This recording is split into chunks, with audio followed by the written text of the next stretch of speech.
Assalamualaikum warahmatullahi wabarakatuh. Halo semuanya, nama saya Afiza Adawiyatus Solihah dengan nomor NIM akhiran 262. Di sini saya akan menyampaikan jawaban saya terkait soal UTS dasar-dasar logika. Soal yang pertama, Aristoteles mengatakan bahwa logika merupakan dasar utama dalam semua disiplin ilmu. Maknanya bahwa logika menjadi bagian penting dalam mempelajari sebuah ilmu. Dalam ilmu logika dikenal ada dua macam logika, yakni logika induktif dan logika deduktif. Tolong berikan penjelasan mengenai hal itu sertakan contoh kasus untuk mempermudah memahami penjelasan tersebut. Lalu soal kedua, setiap ilmu pengetahuan pasti memiliki objek formal dan material.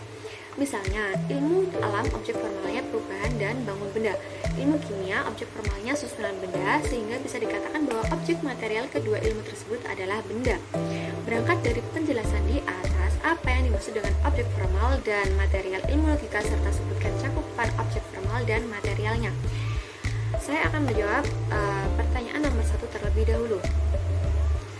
Aristoteles mengatakan bahwa logika merupakan dasar utama dalam semua disiplin ilmu, karena logika merupakan sebuah ilmu pengetahuan yang objek materialnya adalah berpikir dengan penalaran, dan objek formal logika adalah penalaran yang ditinjau dari segi ketepatannya.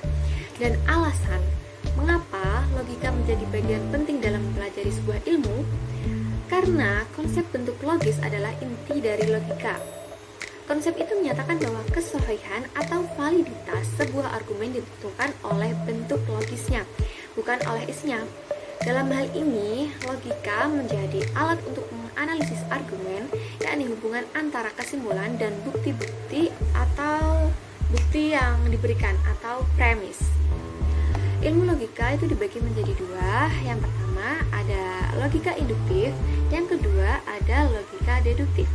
Logika induktif adalah penalaran yang berangkat dari serangkaian fakta-fakta khusus untuk mencapai kesimpulan umum.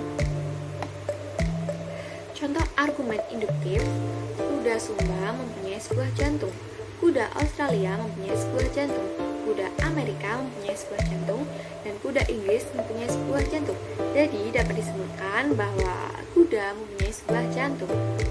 Contoh logika induktif dalam kehidupan sehari-hari adalah misalnya kita menjatuhkan buku dan ternyata jatuh ke bawah.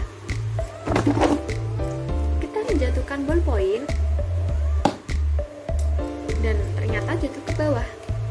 Berarti dapat kita simpulkan bahwa semua benda akan jatuh ke bawah. Itu merupakan penerapan dari penalaran induktif. Lalu, logika deduktif adalah penalaran yang membangun atau mengevaluasi argumen deduktif atau penarikan kesimpulan yang diperoleh dari masalah kasus yang sudah umum buat menjadi sebuah konklusi yang ruang lingkupnya bersifat spesifik atau individu. Contoh argumen deduktif adalah semua mamalia memiliki paru-paru. Semua paus adalah mamalia, jadi dapat disimpulkan bahwa semua paus memiliki paru-paru. Contoh logika deduktif dalam kehidupan sehari-hari seperti contoh yang saya jelaskan tadi di logika induktif, kita menalar bahwa kita menjatuhkan laptop, HP, buku, ballpoint atau benda yang lain, kita akan berspekulasi bahwa benda tersebut akan jatuhnya ke bawah. Lalu saya akan menjawab pertanyaan nomor 2. Objek material logika adalah manusia itu sendiri atau pemikiran, sedangkan objek formalnya adalah kegiatan akal budi untuk melakukan penalaran yang lurus, rasional, tepat, dan teratur yang terlihat lewat ungkapan pikirannya yang diwujudkan dalam bahasa.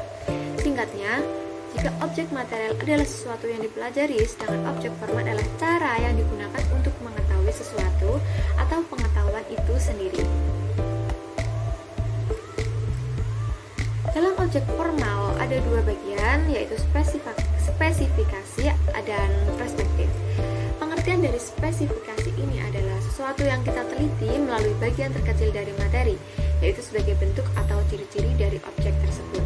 Sebagai contoh, misalnya, objek materialnya adalah manusia. Jika kita meneliti melalui spesifikasi, maka kita akan meneliti tentang bagian atau ciri-ciri manusia tersebut seperti bagian mata, tangan, kaki, atau bagian tubuh lainnya.